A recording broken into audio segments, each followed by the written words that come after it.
Hola amigos, yang artinya halo teman-teman dimanapun kalian berada, bagaimana kabarnya? Selamat datang kembali di channel Nasrul in the House.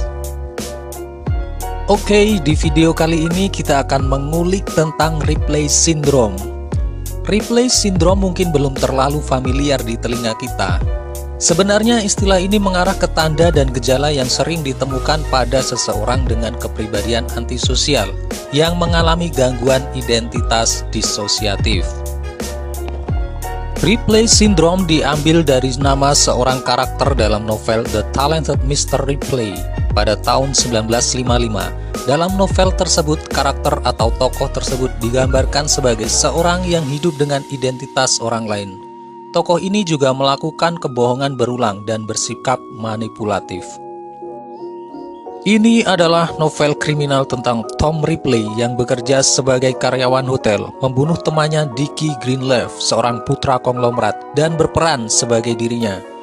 Dengan kebohongan yang berani dan tindakan untuk menyembunyikan kebohongan, kejahatan Ripley sepertinya tidak dapat diungkap, namun akhirnya kebenaran terungkap saat jasad korban ditemukan. Dikutip dari halaman Hansung, replay syndrome adalah istilah untuk gangguan kepribadian antisosial yang menyangkal realitas atau kenyataan seseorang dan percaya bahwa dunia fiksi yang mereka bayangkan itu nyata. Replay syndrome adalah gejala psikologi di mana si penderita mempercayai kebohongan sebagai kebenaran. Seorang dengan replay syndrome mengulangi kata-kata dan tindakan yang salah. Ini banyak terjadi ketika seorang yang tidak kompeten dengan keinginan kuat untuk berprestasi, di mana apa yang sangat diinginkan tidak dapat dicapai. Mereka juga membutuhkan perhatian dan kasih sayang orang lain, terutama orang tua mereka. Orang dengan gangguan replay syndrome menderita rasa rendah diri dan perasaan rusak karena mereka tidak dapat memenuhi kebutuhan mereka. Kemudian mereka berulang kali berbohong dan kemudian mulai percaya pada kebohongan mereka sendiri dan melihatnya sebagai kebenaran.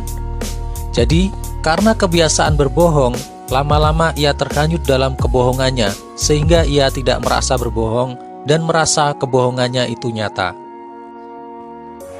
Orang dengan gangguan replay syndrome biasanya adalah seorang yang mempunyai kepribadian antisosial dan beberapa ciri khusus seperti sering menipu dan berbohong, mengambil sikap manipulasi demi bisa memperoleh apa yang ia inginkan, terbiasa melanggar aturan bahkan hingga mengancam orang lain, mempunyai sifat yang arogan dan merasa jadi orang yang paling unggul dibanding yang lainnya, kemudian bertindak kriminal, condong untuk melakukan tindakan impulsif, tidak mempunyai rasa empati, tidak menghargai orang lain, tidak mempunyai rasa tanggung jawab yang tinggi, memiliki temperamen yang tinggi, agresif, gegabah, hingga suka menghina, memiliki hubungan sosial yang buruk dan sering menyakiti perasaan diri sendiri dan orang lain. Kasus replay syndrome pernah terjadi di Korea Selatan. Replay syndrome juga terjadi di masyarakat Korea Selatan pada tahun 2007 dalam proses penunjukan seorang profesor di Universitas Donggu dan penunjukan Direktur Umum Hwang Ju Binel. Terjadi insiden di mana gelar doktor dan akademisi dari Universitas Yale dipalsukan. Selain itu, seorang siswa sekolah menengah, wanita Korea yang bersekolah di sekolah menengah Amerika pada tahun 2015, menarik perhatian dirinya dengan berbohong telah ditawari tempat di Universitas Stanford dan Harvard pada waktu yang sama. Kemudian siswa tersebut lulus dari masing-masing sekolah dengan menghadiri dua sekolah tersebut selama bertahun-tahun.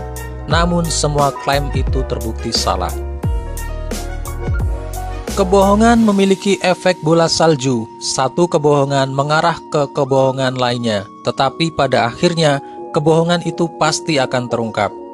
Oke, sebagai penutup pembahasan kali ini, saya akan membacakan narasi yang bagus dari teman saya Sung A. Setiap hari kita hidup dengan mengucapkan kebohongan satu atau dua kali. Dan saat kenyataan semakin keras, kebohongan terasa jauh lebih manis. Tetapi mereka yang menangis palsu, mereka yang terus mengulangi kebohongan, pada akhirnya kehilangan kepercayaan orang lain, dan membuat dirinya sendiri terisolasi. Dunia yang dibangun dari kebohongan suatu saat pasti akan runtuh. Apapun keadaannya, kebohongan tidak akan pernah menjadi kebenaran. Oke teman-teman, begitulah pembahasan kita kali ini tentang replay syndrome. Semoga memperkaya pengetahuan kita. Sampai jumpa lagi di video selanjutnya. Terima kasih.